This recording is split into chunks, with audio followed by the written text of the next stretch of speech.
Noël vint, et l'homme rapporta un soir de la forêt un petit sapin qui sentait délicieusement bon. On le mit dans la salle devant la fenêtre. L'homme avait sculpté des coquilles de noix et de noisettes et des noyaux d'abricots. Il les trempa dans de la teinture d'or. Il y trempa aussi des fils de laine et de longs brins de coton pour orner l'arbre. Il découpa des figures d'anges et d'oiseaux dans du carton et dans des morceaux de jute, et il les peignit de couleurs d'azur, d'émeraude, de pourpre et d'argent. La femme colla sur la tête des anges de petites perruques de laine fine bien bouclées et leur ajusta des ailes de colombe qu'elle avait confectionnées avec des plumes blanches cousues sur de la toile de jute. C'était superbe. Sous l'arbre, ils installèrent une grotte en galets et en mousse. Ils disposèrent dedans des santons de terre cuite peinte, très beaux et très anciens, que la femme avait sortis d'une boîte toute feutrée de poussière comme d'une cendre grise, car elle était restée un grand nombre d'années dans les combles sous la charpente. À la fin, quand tous les personnages furent en place, elle ouvrit les derniers paquets qui se trouvaient au fond de la boîte, un tout petit coffret de carton orné de guirlandes de myosotis. Dedans, on ne voyait qu'un gros capiton d'ouate, mais quand il fut précautionneusement déroulé, la femme en sortit un adorable bébé de cire, grand comme le doigt de Puck, posé sur un lit de paille avec des cheveux blonds et frisés et une figure rose grosse comme l'ongle. « C'est quoi le bébé ?» dit Puck gravement, ses mains derrière son dos. Il était prodigieusement intéressé. Georges était à sa droite, le chat à sa gauche. Ils admiraient. « C'est l'enfant Jésus. C'est une drôle d'histoire qu'on racontait dans le temps, avant la fin. La fin des choses. »« La fin des choses », répéta Puck en écho. Sa mère soupira. « Il est trop petit, dit son père. On lui racontera un jour quand il sera grand, quand il pourra comprendre. »« Il a des pieds, dit Puck d'un air pénétré. Pas sabots. » Il regardait avec perplexité ses propres petites pattes couvertes de poils bien peignés. Sa mère le prit dans ses bras. « Tes pieds ne sont pas pareils, mais tu es mon petit enfant. Et ton cœur est pareil, dit-elle. Ce fut un Noël merveilleux.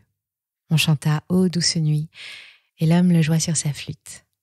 La voix de l'enfant mêlait ses hautes petites notes justes comme le cristal à la voix douce de la femme et aux purs accents de la flûte. La cheminée éclairait la pièce de l'or incandescent des bûches et l'arbre illuminait de sa lueur blonde et tremblante le carré de la fenêtre à travers le noir de la nuit glacée. C'est un carré magique qu'une fenêtre à Noël.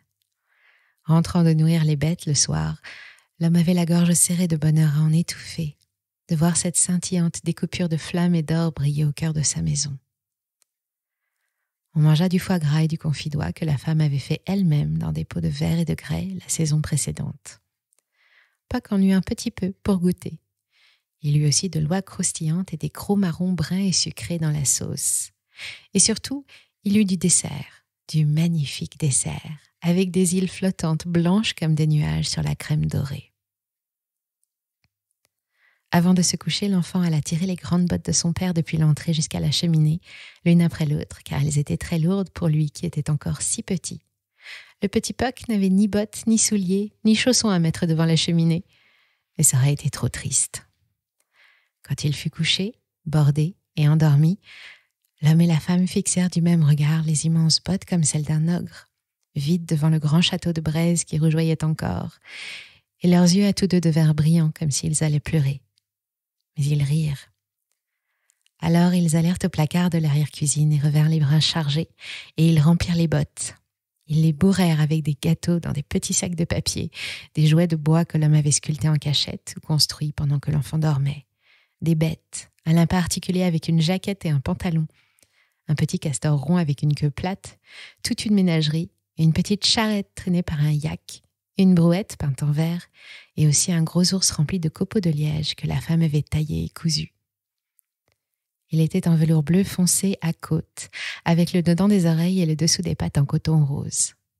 Ses yeux étaient de larges boutons en métal d'une vieille veste de chasse que l'homme ne mettait plus depuis longtemps et qui maintenant tenait chaud à Georges dans sa niche sur son épais lit de paille. La femme se félicitait beaucoup d'avoir si soigneusement gardé ses boutons.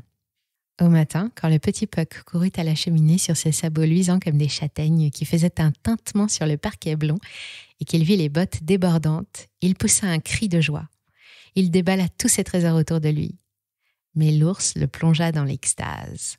Il le serra tout de suite contre son cœur, lui balbutia des tendresses et ne voulut plus jamais s'en séparer.